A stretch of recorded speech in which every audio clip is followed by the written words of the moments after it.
2025 champions ট্রফির final খেলায় মুখোমুখি হয় নিউজিল্যান্ড এবং ভারত। হাড্ডাহাড্ডি লড়াইয়ের পর জয়ী হয় টিম ইন্ডিয়া। সারা বিশ্বের পাশাপাশি ফাইনাল খেলায় চোখ রেখেছিল মালদাবাসী। শহরের পোস্ট অফিস মোড়, রাজমহল রোড, সদরঘাট সহ বিভিন্ন জায়গায় প্রজেক্টর লাগিয়ে খেলার আনন্দ নেয় ক্রিকেট প্রেমীরা। রবিবার রাতে ভারত জেতার পর বাজি পুড়িয়ে আনন্দে মাতেন ক্রিকেট প্রেমীরা। এরপরেই ঘটে বিপত্তি। আগুন লেগে যায় পোস্ট অফিস মোড় হকার্স মার্কেটে। স্থানীয়রা আগুন নেভানোর চেষ্টা করেন। খবর পেয়ে ঘটনাস্থলে পৌঁছায় দমকলের একটি ইঞ্জিন। তাদের প্রচেষ্টায় আগুন নিয়ন্ত্রণে আসে। এসে কি দেখলে?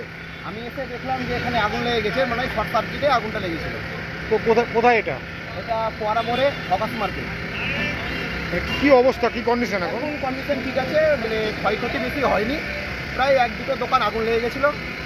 না, বলছি আজকে তো ইন্ডিয়া জিতেছিল, পোয়ারা মোড়ে উল্লাস হচ্ছিল। বাজিতেই মনে হয় সম্ভব। কি মনে হচ্ছে? এটা বাজিতেই মনে হয় সম্ভব। কটা দোকানে আগুন লেগেছে? বেশি ক্ষয়ক্ষতি নেই, 1 থেকে 2টো। সামনে তো ঈদের মাল ঢুকেছে নাকি এখানে? হ্যাঁ, মনে হয় ঈদের মাল এখনো ঢুকেনি, মনে হয় ক্ষয়ক্ষতি সেরকম হয়নি। হালকা, জাস্ট হালকার মধ্যেই হয়েছে। আগুন কি নেমে গেছে এখন? হ্যাঁ, আগুন নেমে গেছে। দমকল এসছে।